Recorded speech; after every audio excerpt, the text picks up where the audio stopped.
Amity.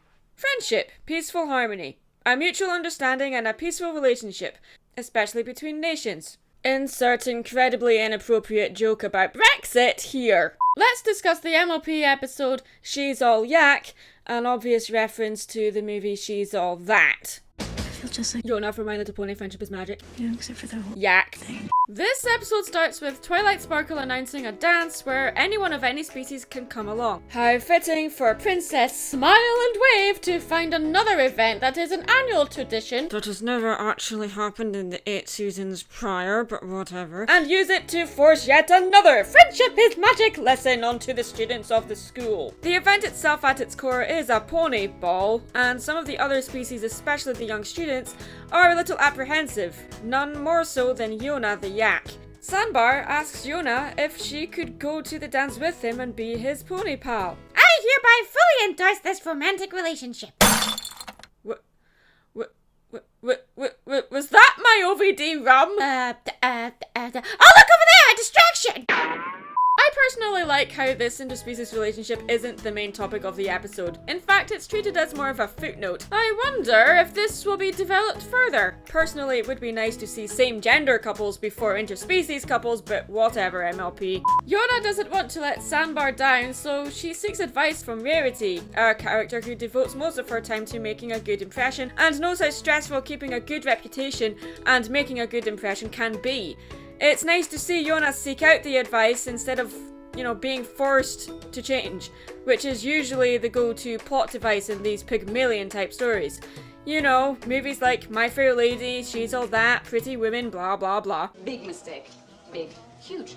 Though the title of the episode is a reference to the Brat Pack film She's All That, the episode itself is more of a love letter to the musical My Fair Lady, more specifically the Audrey Hepburn version. Rarity is a walking Audrey Hepburn reference, but she is channeling Professor Higgins here, played by Rex Harrison in the musical, as she takes it upon herself to transform Yona the yak into someone of a more cultured and high-class member of society that would hopefully impress Sandbar. She first attempts to give Yona speech lessons, using Brussels sprouts instead of marbles. How kind of you to ask me to tea.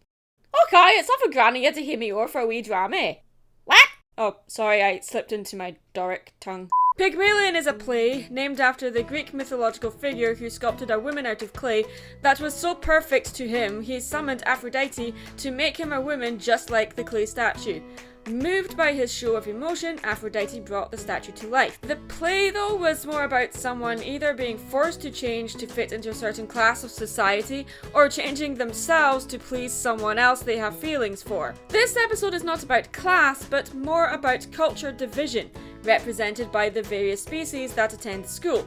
So far, we haven't seen cliques or social constructs of how the school works like we would in a Brat Pack movie like She's All That, but I do relate to Yona more than the others because she's having a harder time fitting in due to her culture being so different and, for want of a better word, being primitive in comparison to pony culture. The fact Rarity can't remember the name of the dance shows that social events to her are still about fitting in and impressing the crowd. Though Rarity does have good intentions here, she perhaps takes things a few steps too far and enlists help from other ponies like Fluttershy, Rainbow Dash, Pinkie Pie and Applejack. Rarity's motivations are well placed, but to her, standing out makes you fit in, because if you stand out, you're not being ignored.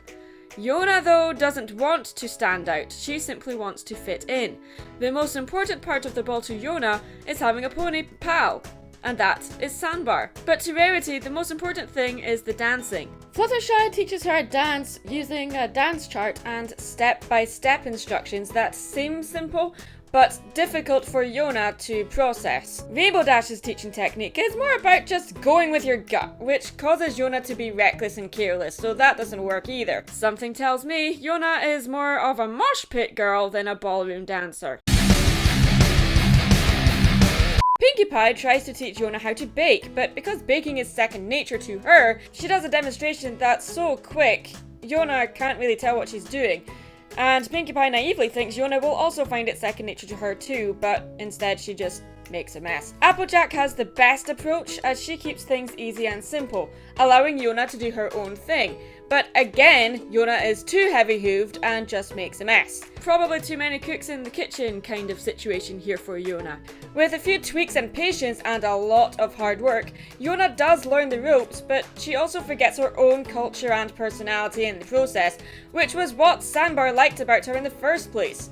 It may seem ridiculously predictable and obvious what will happen next at the ball, but seeing Yona crumble after the disastrous ball made me really relate to her all the more. Yona mistakes fitting in to being the same as belonging, and so does Rarity, as we've seen in the episode Sweet and Elite way back in season 2. This one hits home for me big time. My culture and nationality is often parodied and made fun of. I do often feel like I stand out like a sore thumb when I'm with my American buddies and my boyfriend's family. I know there are others from other countries at conventions, and obviously America is a multicultural country, but Scotland has such an old and eccentric culture, not to mention my accent makes me stand out even more, to the point I have strangers in restaurants approach me.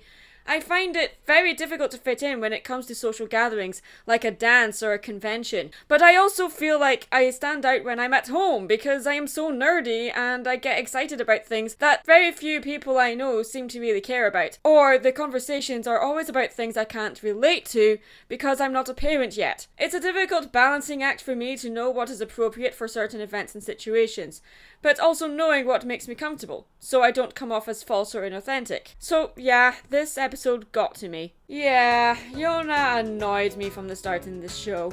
Though My Fair Lady was more about class division than culture division, and yeah, it's another modern retelling of the Pygmalion story, like My Fair Lady and She's All That and Pretty Women.